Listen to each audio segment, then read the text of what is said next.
Good evening friends. मेरा नाम सारांश दुबे है और मैं अपना एमए किया हूँ हिस्ट्री से, है ना। पिछले साल दिसंबर में मैंने यूजीसी नेट का एग्ज़ाम दिया था, जिसमें मेरा नेट क्लियर हो गया था, और इस बार फिर से मैं यूजीसी नेट का एग्ज़ाम देने वाला हूँ ताकि मेरा जीआरएफ क्लियर हो सके। सो फ्रेंड्स, अब हम नेक्स्ट क्वेश्चन की तरफ बढ़ते हैं। हम क्वेश्चन नंबर 85 तक पहुँच गए थे और हमारा अगला टारगेट है कि हम नेक्स्ट क्वेश्चन तक पहुंच जाएं। ठीक है, तो हमारा ये इसमें हम ये बात करेंगे, अग्रहारास की बात करते हैं। ठीक है, तो एक मिनट, हाँ इसको हटा दिया। अग्रहारास, राइट। तो अग्रहारास जो होते हैं ये बेसिकली ये ब्राह्मण्स को देने वाले लैंड ग्रांट्स होते हैं, है ना। तो ये क्वेश्चन में ये सारे ऑप्शन दिए हैं, तो इन सारे ऑप्शंस में कटिंग होगी और सिर्फ इसका आंसर ये होगा। इनको ही लैंड ग्रांट्स दिए जाएंगे। ठीक है, ब्राह्मण्स को दिए जाते हैं, चोल पीरियड में दिया जाता था, तो ये इसका आंसर होगा। ठीक है, हालांकि इसके ऑप्शंस जो दिए हैं वो थोड़े से गड़बड़ टाइप के दिए हैं, तो ये काफ़ी डिस्प्यूटेड क्वेश्चन था, तो ऑप्शन पे हमें फोकस नहीं करना है। ये अग्रहारा सिर्फ ब्राह्मण्स को दिए जाते थे। ठीक है, ओके, ब्राह्मण्स को। नेक्स्ट क्वेश्चन की तरफ हम बढ़ते हैं।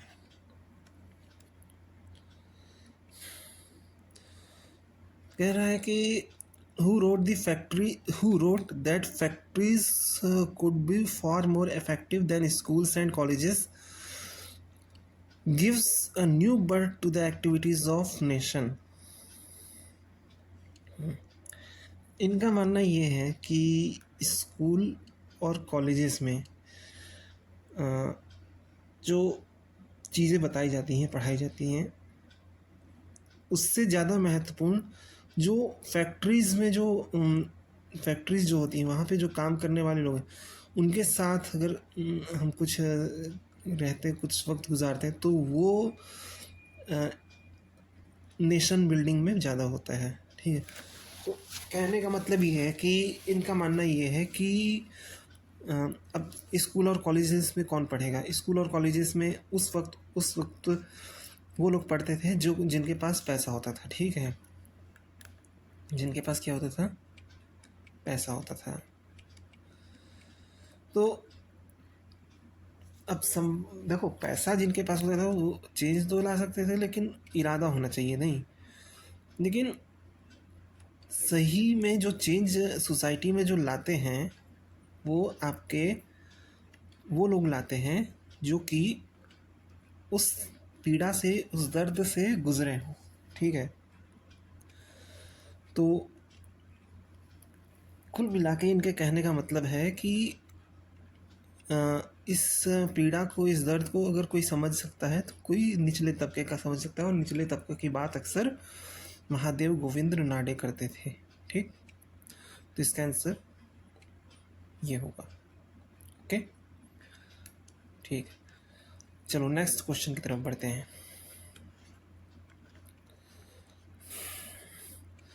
This is a sheer waste of time unless the researcher knows what to take down, how to take down, how to classify।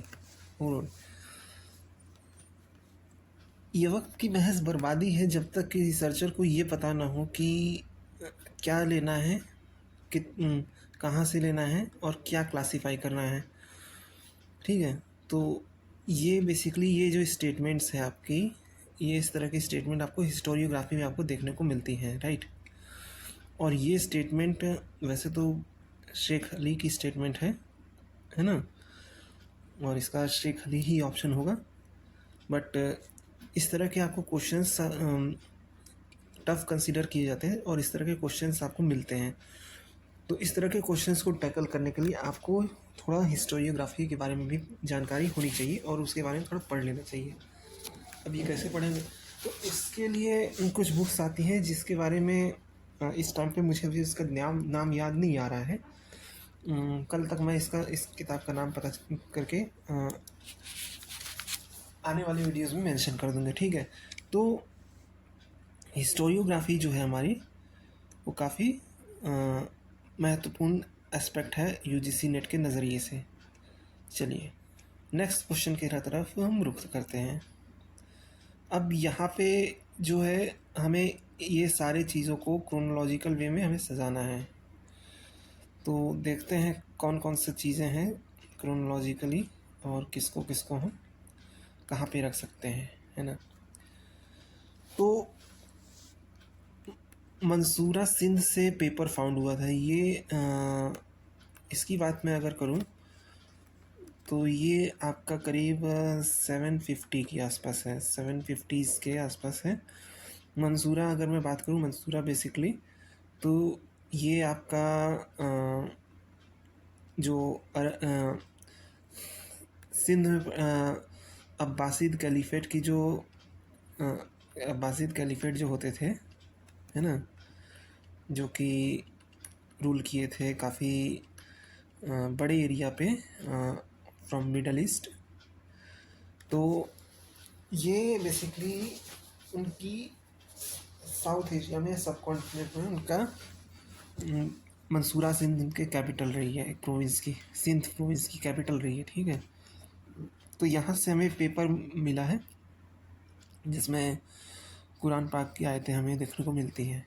तो ये हमें मिला है 750s के आसपास, ठीक है। फिर उसके बाद इसका हमें आता है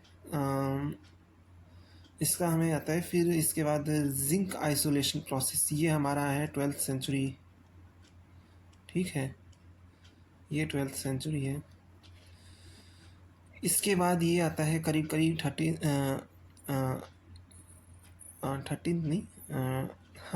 सेंचुरी में आता है, 14th सेंचुरी में, अर्ली 14th सेंचुरी में स्पिनिंग व्हील का मेंशन हमें यहाँ पे देखने को मिलता है। करीब करीब आप मान के चलिए MBT के टाइम पे, ठीक है। फिर उसके बाद first reference of sand clock, इसके बाद ये आता है ना। ये सेकेंड सेंचुरी मतलब second half of 14th century में आता है, 50s के बाद, ठीक है, 1350s के बाद, और फिर आखिरी में ये आता है। तो BEA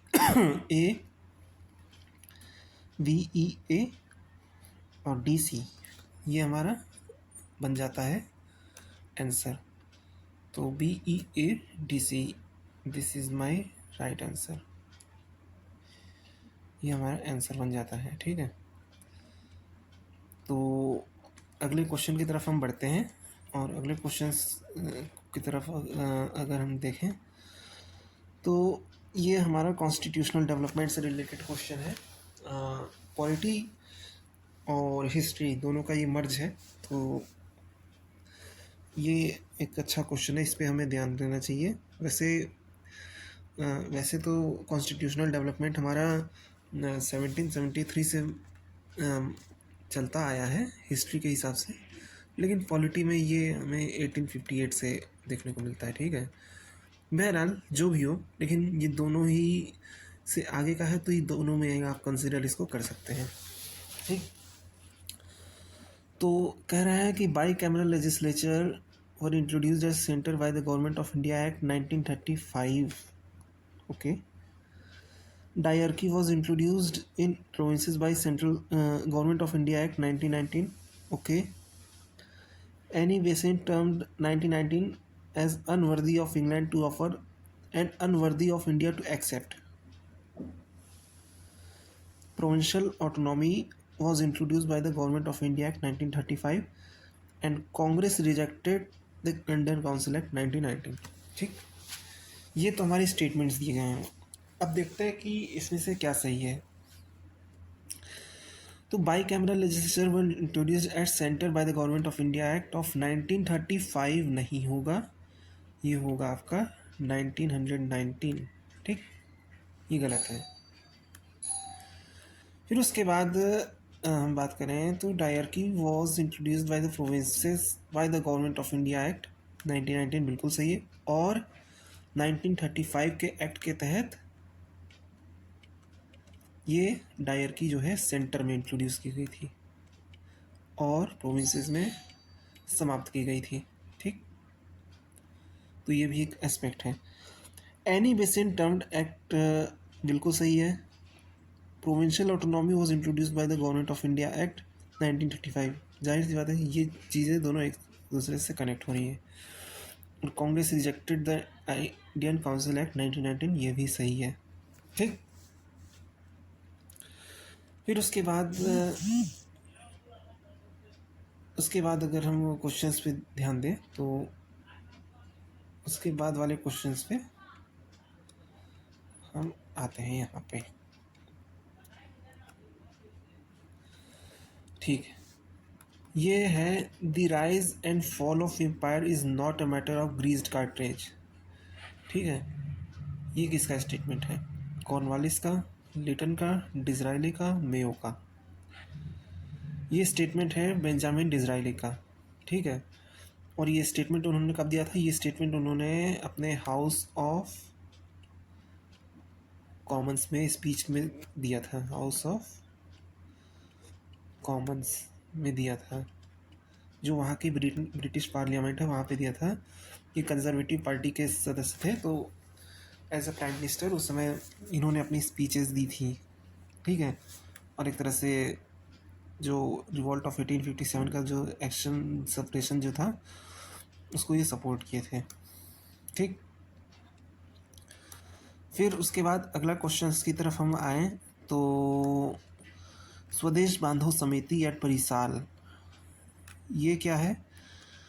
स्वदेश बांधो समिति है ना, स्वदेश बांधो समिति कहाँ पे? बरिसाल में। और ये स्वदेशी मूवमेंट की है। तो बरिसाल से जुड़े हुए स्वदेशी लीडर एक ही थे और वे थे अश्विनी कुमार दत्ता। बरिसाल वैसे बांग्लादेश में है, तो इस उस वक्त बंगाल का हिस्सा था, यूनाइटेड बंगाल का हिस्सा था, तो अश्विनी कुमार दत्ता इसका राइट आंसर होगा। ठीक, चलिए नेक्स्ट क्वेश्चन की तरफ बढ़ते हैं। अब यहाँ पे मैच दी फॉलोइंग हमें करना है। ठीक है, तो बुलंद दरवाज़ा हमारा अकबर है। ठीक है, ये सबको पता है। ये अकबर ने तब बनवाया था जब उसने गुजरात को जीता था। ठीक है, तो ये बुलंद दरवाज़ा था। फिर मान मंदिर राजा मान सिंह तोमर से रिलेटेड है। फिर हौद ए शमसी, ये इल्तुतमिश से रिलेटेड है। और फिर बचा है बागजर ए अस्फहान, ये बाबर से है। तो इसका आंसर हो जाएगा ए का 3, बी का 1, सी का 4 और डी का 2। तो ए का 3, बी का 1, सी का 4, डी का 2, यानी कि इसका आंसर क्या है? इसका आंसर है 3।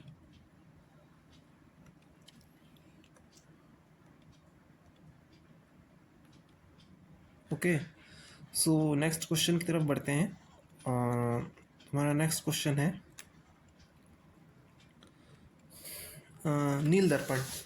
तो नील दर्पण का किसने लिखा था? ये तो सिंपल सा क्वेश्चन है, सिंपल सा आंसर है इसका, दीनबंधु मित्र। नील दर्पण हमेशा दीनबंधु मित्र के साथ ही आता है, तो इसका आंसर ये हो जाएगा। 4 is the right answer. Okay, so आज का हमारा लास्ट क्वेश्चन है ये 95। ठीक है, तो कौटिल्य के अनुसार, कौटिल्य के अर्थशास्त्र के अनुसार ब्राह्मणों की क्या ड्यूटी है? ठीक है, और क्या ड्यूटी नहीं है, मतलब क्या ड्यूटी नहीं है, इसको हमें इनकरेक्ट को पहचानना है। ठीक है, तो अध्यापन बिल्कुल ये ड्यूटी है। प्रतिग्रह एक्सेप्टिंग गिफ्ट्स, ये भी है। भूतर्षण यानी कि लोगों को प्रोटेक्ट करना, ये भी है। ये नहीं है। ठीक है, तो ये हमारा आंसर हो जाएगा दान। ठीक, तो आज के लिए हम इतना ही रखते हैं। बाकी जो अगला है, अगले लेक्चर से हम अगले क्वेश्चंस की तरफ ध्यान देंगे, ठीक है। So thank you everyone, have a nice day and enjoy your day. Thank you.